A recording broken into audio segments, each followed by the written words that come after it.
بہت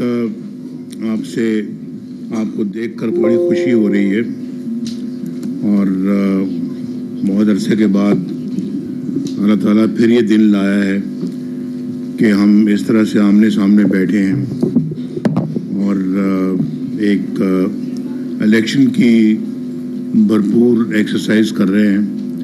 ticket holders کو ticket جنہوں نے ایپلیکنٹس کو مل رہے ہیں اور ہمارا پچھلا تقریباً 3 ہفتے اسی کام میں گزرے ہیں. آئندہ ابھی 3-4 دن اور بھی یا شاید ممکن ہے اس سے بھی زیادہ اس کام میں گزریں گے. تو بڑے عرصے کے بعد بڑے وقفے کے بعد ہم سب اس طرح سے آپ کے سامنے بیٹھے ہیں. تو وقت بہت اس میں بڑا اتار چڑھاؤ آیا,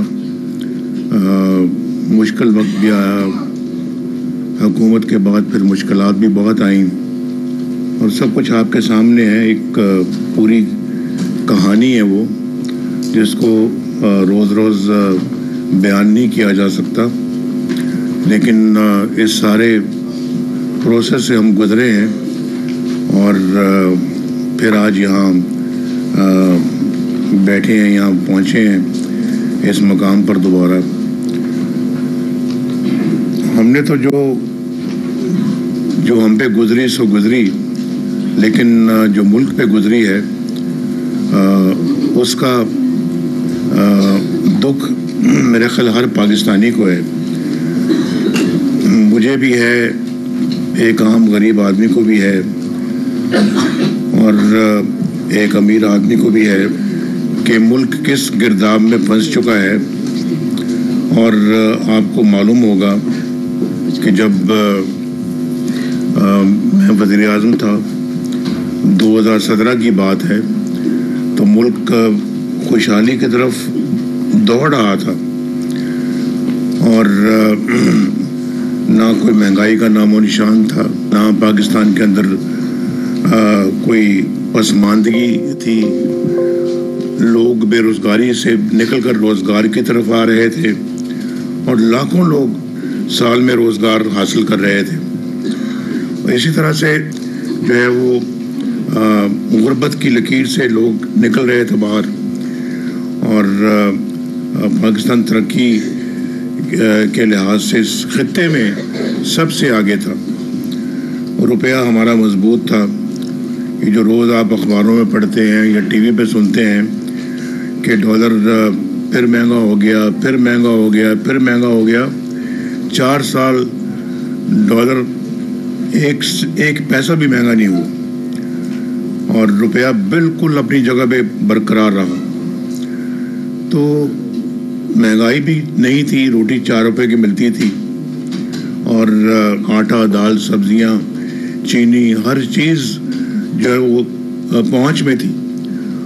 میری گزارش یہ ہے کہ پاکستان ایسا لگ رہا تھا کہ بہت جلدی انشاءاللہ دنیا کے ترقی یافتہ ملکوں میں شامل ہو جائے گا. اور اس خطے میں میں آپ کو پھر بتا رہا ہوں کہ سب سے آگے ہم تھے. اللہ تعالیٰ کا بڑا شکر ہے, لیکن نہ جانے کس کی نظر لگ گئی ہمارے ملک کو. جب بھی کوئی ترقی کا کام دور شروع ہوتا ہے, ترقی کا دور آتا ہے, تو 4 دن ترقی کے بعد پھر 10 دن ہم پھر پیچھے چلے جاتے ہیں. 1 سٹیپ آگے لیتے ہیں, 4 سٹیپ پیچھے چلے جاتے ہیں. تو یہ حادثے ہمارے ساتھ پہلی دفعہ نہیں ہوئے. یہ حادثہ پہلی دفعہ نہیں ہوا. اس سے پہلے کئی مرتبہ ہم ان حادثوں سے دوچار ہو چکے ہیں, لیکن اب کس سے کوئی گلہ کرے. بہت ہم نے سارا آج جو دودھ کا دودھ اور پانی کا پانی ہو رہا ہے, جعلی کیسز جو بنے تھے ان ختم ہو گئے ہیں. 3 ہیئرنگز میں ہی انہوں نے اٹھا کے باہر پھینکا اور انہی جعلی کیسز میں میں نے, مریم نے اپنے کیسز میں اور اپنے شہباز صاحب نے اپنے کیسز میں جو ان کے خلاف تھے, یہ بائیں دائیں سب وہ بیٹھے ہیں جن کے خلاف جھوٹے کیسز بنائے گئے. میں نے 150 کے قریب مریم نے میں نے پیشیاں بھگتی اور سزا پائی, جھوٹے کیسز میں سزا پائی. اور وہی سزائیں جو ہیں آج ہائی کورٹ میں انہوں نے کہا جی کہ اس کا تو کوئی ثبوت ہی نہیں ہے, کوئی ایویڈنس ہی نہیں ہے, تو اٹھا کے باہر پھینکا ان کیسز کو. تو یہ آپ اندازہ کر سکتے ہیں کہ جھوٹے کیسز بنانے کی کیا ضرورت تھی. ایک بیٹے سے نہ تنخواہ لینے پر آپ نے وزیر اعظم کو نکال دیا. یہ کہاں ہوتا ہے؟ دنیا کے کون سے ملک میں ایسا ہوتا ہے؟ مجھے کوئی نام بتا دے کہ کسی ملک میں ایسا ہوتا ہے. لیکن یہاں ہوا اور آپ نے سب نے دیکھا. اور آج کہاں گئی وہ سزائیں؟ آج میری ڈسکوالیفیکیشن بھی ٹھیک ہو گئی ہے. 25 سال کے لیے مجھے 25 سال نے عمر بھر کے لیے نااہل قرار دے دیا گیا تھا, صرف اس لیے کہ میں نے بیٹے سے تنخواہ نہیں لی. اور وہ قانون بھی ہمارا کوئی نہیں ہے. وہ بلیک لا ڈکشنری دیکھنے کے بعد انہوں نے فیصلہ, پتہ نہیں کہاں سے ڈکشنری آئی, وہ اس میں دیکھ کر تو انہوں نے فیصلہ سنا دیا. یہ تو کہاں ہوتا ہے کہ ایک الیکٹڈ 25 کروڑ عوام کے ایک الیکٹڈ پرائم منسٹر کو یہ اس طرح کے بندے بیٹھ کے 4-5 بندے بیٹھ کے تو اس کو گھر بھیج دیں, وزارت عظمیٰ کی کرسی سے اتار دیں. ایسا تو نہیں ہوتا, نہ ہونا چاہیے. یہی وجوہات ہیں کہ ہم آج بالکل اس مقام پہ کھڑے ہیں جو کہ دنیا میں شاید ہمارے جیسے چند ہی اور ملک ہوں گے. یعنی کہ دنیا کی اپنا ممالک کی فہرست دیکھیں, آخر میں ہم ہیں. اس کا ذمہ دار اور کوئی نہیں ہے سوائے ہم خود اس کے ذمہ دار ہیں. ہم نے خود اپنے پاؤں پہ کلہاڑیاں ماری, ورنہ آج یہ ملک تو نہ جانے کہاں پہنچا ہوتا. ہمارے ارد گرد کے ممالک چاند پہ پہنچ گئے ہیں اور ابھی ہم زمین سے نہیں اٹھ رہے. تو یہ اس طرح سے تو نہیں چل سکتا معاملہ. بجلی کی لوڈ شیڈنگ آپ دیکھتے ہیں 2013 میں کتنی شدید تھی, اس کو ہم نے آ کے ختم کیا. آسان کام نہیں تھا بجلی کی لوڈ شیڈنگ کو ختم کرنا, اور وہ بھی 4 سالوں کے اندر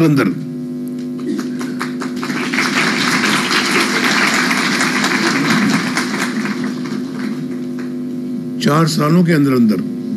اور اسی طرح سے ہم نے دہشت گردی کو ختم کیا, اپنے دور میں ختم کیا. کراچی میں ہم ان کو بحال کیا. یہ لاہور میں آپ میں سے بھی بہت سارے سفر کرتے ہوں گے, یہ میٹرو بس اور یہ اورنج لائن کس نے بنائی ہے؟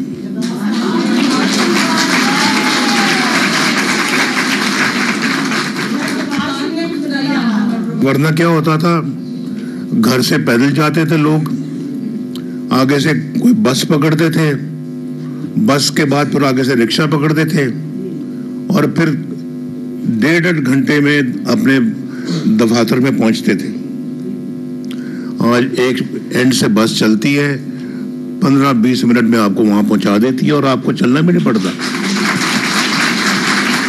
اور سستے کرائے. یہ سب کچھ کس نے کیا؟ یہ پہلے تو نہیں تھا اس ملک میں, کبھی تھا یہ پہلے ایسے؟ پھر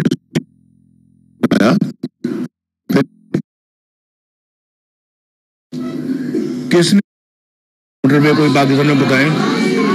نہیں, ہمارے علاوہ اور کس نے بنائی ہیں؟ کوئی بتائے تو صحیح کہ میں نے, کوئی کہہ دے کہ میں نے یہ بنائی ہے.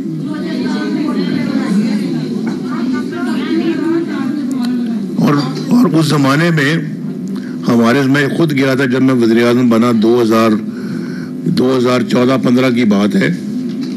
اسلام آباد میں وہاں گیا, آپ پارا میں, تو سبزیوں کی دکانیں تھیں, عام اپنا جو اشیاء کی دکانیں تھیں. تو میں نے پوچھا یہ اس کا آلو کا کیا ریٹ ہے, تو اس کا فلاں کا سبزی کا کیا ریٹ ہے, پالک کا کیا ریٹ ہے. 10 روپے کلو سبزیاں ملتی تھی, 10 روپے کلو, اور 4 روپے کی روٹی تھی. اور آج 20 روپے کی روٹی ملتی ہے. تو آپ مجھے بتائیں کہ یہ اس کے بعد پھر آپ دیکھیں نا, ہمیں نکال کے, اور پھر وہ جسٹس شوکت عزیز صدیقی نے کہا ہے کہ نواز شریف کو کہا گیا کہ ان کو نکالیں. مریم نواز شریف کو ہم نے, آپ نے, مجھے کہا گیا, اس نے کہا کہ مجھے کہا گیا کہ آپ نے ان کو ضمانت نہیں دینی, ان کو باہر نہیں آنے دینا, ان کو جیل میں رکھنا ہے. اور اس لیے کہ ہماری 2 سال کی محنت ورنہ ناکارہ ہو جائے گی. وہ 2 سال کی کیا محنت تھی؟ وہ 2 سال کی محنت آپ جانتے ہیں کہ اس ایک ایسے شخص کو لانا تھا اقتدار میں جس کے پلے کچھ بھی نہیں تھا. یعنی ہمیں نکالنا تھا, اس کو لانا تھا, یہ ایجنڈا تھا. تو ہمیں نکالنے کے لیے بیٹے سے نہ تنخواہ لینے والا اقامہ استعمال کیا, پاناما سے اقامہ پہ آ گئے, اور اس کو لانے کے لیے اس کو صادق و امین ڈکلیئر کر دیا, اور اس کو لے آئے. اور دیکھیں اس نے کیا ملک کا بٹھا بٹھایا ہوا. کہ یہ مہنگائی اس کے آنے کے فوراً بعد شروع ہو گئی, بجلی فوراً بعد مہنگی ہو گئی, ہر چیز جو ہے نا اس میں ہر چیز لوگوں کی پہنچ سے باہر ہو گئی. یہ سارا کچھ اس کے دور میں ہوا ہے. ہمارے دور میں تو لوگ کہہ رہے تھے کہ یہ بہت اچھا دور چل رہا ہے, اگلا الیکشن بھی نواز شریف جیتے گا.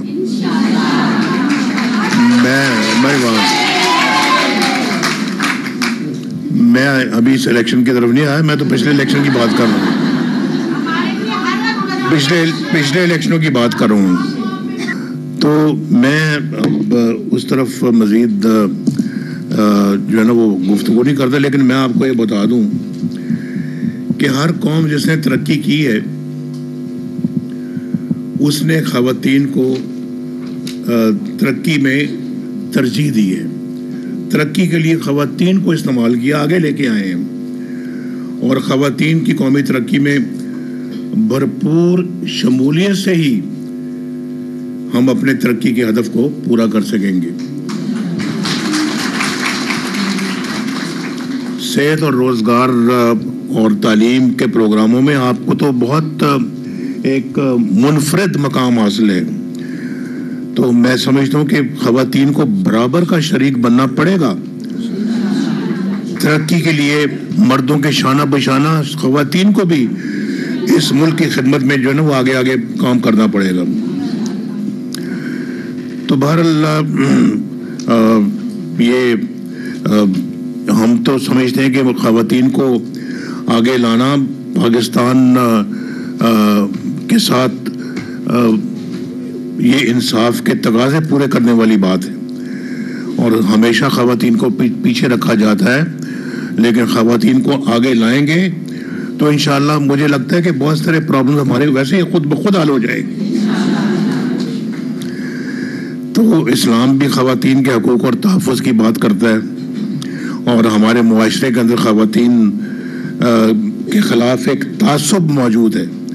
اس تعصب کو ہمیں ختم کرنے کی ضرورت ہے, اور پاکستان بنانے کی تحریک میں خواتین نے جس طرح سے کردار ادا کیا ہے وہ ہم سب جانتے ہیں. اور میں سمجھتا ہوں کہ اگر وہ کام خواتین ہماری کر سکتے تو باقی یہ کون سے مشکل کام ہیں.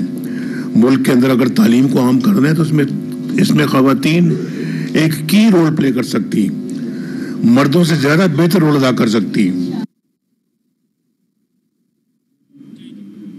خواتین معاشرتی ترقی